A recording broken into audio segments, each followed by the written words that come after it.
When we read together, we connect. Together, we see the world. Together, we see one another. Kate DiCamillo. You're listening to Writing Roots, brought to you by Aspen House Publishing. Welcome to Writing Roots. I'm Lee Hull. And I'm Lee Esses. Today is our second episode in our series about author conduct. One of the easiest ways to make a mistake and tank your career is by saying the wrong thing in the wrong place. If you have been around any of the BookTok drama this year, you have likely heard of the debut author who review bombed other books releasing around the same time as hers. And it ultimately ended with her book release being canceled, her being dropped by her publisher and agent, and her name being dragged through the coals on TikTok and other reader spaces.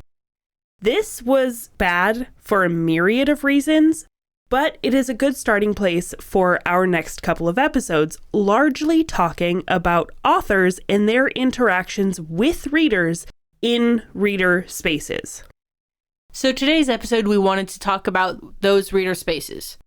Places where authors connect with readers, where readers go to learn the tea that's happening in these spaces, where they connect, like our opener said, with other readers like them, and where especially debut authors can make or break their name very quickly.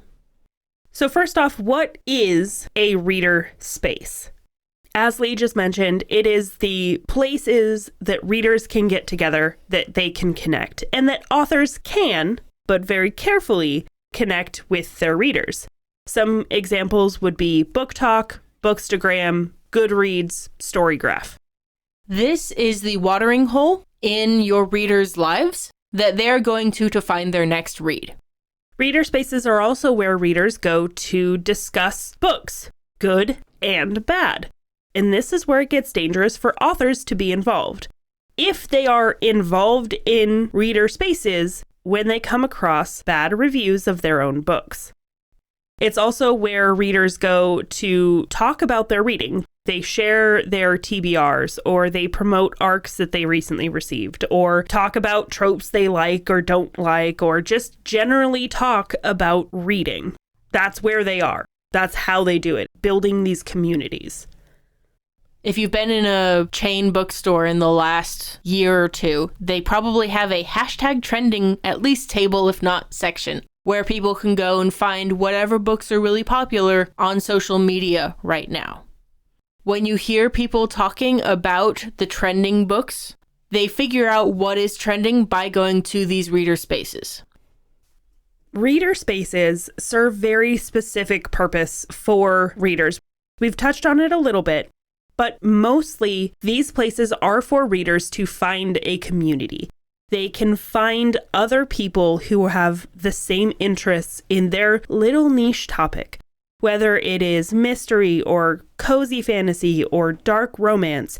There are places where readers can go to find other readers like them. I am part of a Discord channel that is devoted to a book series. So I went to the community I already know and trust and went, okay, what else should I be reading right now? Because it's going to be another 7.5 months before this next book comes out. And this is where reader spaces come in very helpful for other readers, because they can find community of readers like them who have similar interests, who have similar goals for the books that they're going to read. And they can rely on each other's reviews for finding their next read. And that includes bad reviews. I recently saw a discourse happening around a certain cozy fantasy book that turned out to be very Christian preachy in what was promoted as a witchy cozy fantasy. And so these bad reviews of that book, these reviews calling out those problems, helped a lot of readers avoid reading a book that would be a problem for them. These reader spaces are also great for people who might have certain sensitivities in their reading. If they've had a particular trauma and they just know this is going to trigger them, but it's also a very popular trope, then these reader spaces will give them enough heads up to know which stories are going to be safe for them and which ones aren't. And those good reviews, those positive stories that readers share with each other from a trusted source will help drive people towards certain books and certain authors. That's why some books have gotten just absolutely famous in these reader spaces. One example I can think of is Legends and Lattes. So we've talked about reader spaces and how they are so good for readers. They can be good for authors as well, but they're also a dangerous space for authors. A lot of authors who are looking to promote their book go to these spaces with the intention of getting more readers, of reaching more people who would be interested in your book, which is in and of itself a good mentality, but it's very easy to put yourself on the outside if you're not already involved in the community in some way. So how do you behave as an author in a reader space? First of all, you have to understand, get this in your head, live by this rule. This reader space is not meant for you. Yes, you have purpose there. Yes, you do belong there, but it's not tailored for you. Quick footnote, for author you, for reader you, this is tailored for you. So overall, it is best to kind of stay on the outskirts of these reader spaces. Be involved, be connected, but don't dig in too far as your author self, because that's where things get dangerous.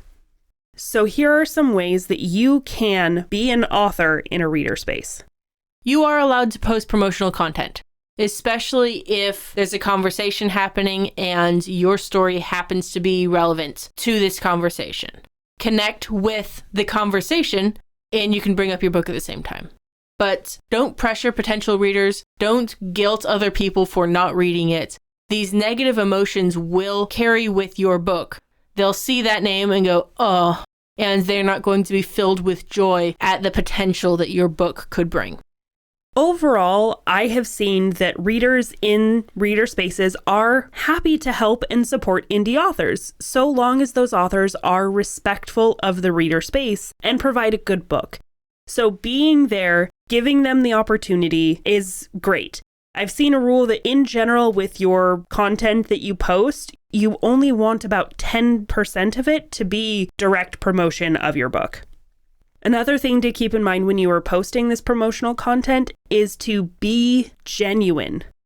Don't be the guy who claimed to support female authors by reading a book by a female author every day until his new book, which turned out to completely objectify and stereotype women, became a bestseller. Besides, the books he read were basically all from authors who died 100 years ago, so he's not promoting today's female authors. It's the BookTok equivalent of course I respect women, I have a mom. Yeah, don't be that guy. Don't put on a facade because you think that people will like this thing better. People can see through facades really quickly. Reader spaces can be ruthless if you don't respect the space, because social media is just a terrifying thing in general. There is very little forgiveness in this world. Another way that you can be involved in reading spaces is to post your own reading adventures. By posting books that you're reading, it can help a reader gauge if your book might be interesting, if it's the same genre that you're writing. So if you want to publish fantasy, I recommend you read fantasy and let readers know that you're reading that brand of fantasy if it aligns and matches with your own. Being active and engaged with the right people and having built the relationship on other readers and other writers and other stories can be huge in helping them connect with you and helping the right readers find your story. The other thing that you need to keep in mind when it comes to being in reader spaces is that you need to disengage from all reviews of your own book. Do not interact. If these people are your target audience and someone starts bashing your book, the people who have also read your book will support you on your behalf. If they're not your audience, it's probably not the right space. you're going to do more harm than good by perpetuating this argument. And then that video has a bunch of comments and likes and shares and such because they're interested in this argument. They're not interested in your book. And it's very easy to see an author who is defending their book as being ultra defensive and just backed into a corner and lashing out, which is not a good look for an author. And then, of course, don't go looking for it.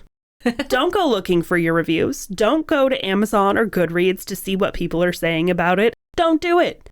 It doesn't matter. People will not like your book. People will leave bad reviews, and then you're going to get depressed and you're going to think your writing is trash, and it's just not worth it. Don't do it. Reader spaces come down to trust. I trust this and that person because their recommendations have been good in the past, and because maybe they wrote a book that I really enjoyed. If you aren't active in these reader spaces as a reader, then it's very difficult to build trust. If you do want a good example of an author existing in a reader space, Rebecca Thorne is a great example because most of her content is writing related. She occasionally shares and promotes books that are similar genres to hers, and she shares a little bit about her life. That is great. She does a great job of being an author in a reader space. So when you're in these reader spaces, be trustworthy, be honest about the types of stories that you're reading and the types of stories that you like. Be honest about your books if you are trying to promote them. And always be honest to yourself when you are putting them together, because otherwise you will never have a good book. And the very, very first step in that process is to write selfishly. If you have a question or comment for our hosts or a topic you'd like us to cover, send us an email at writingroots@aspenhousepublishing.com or find us on Facebook by searching for Aspen House Publishing.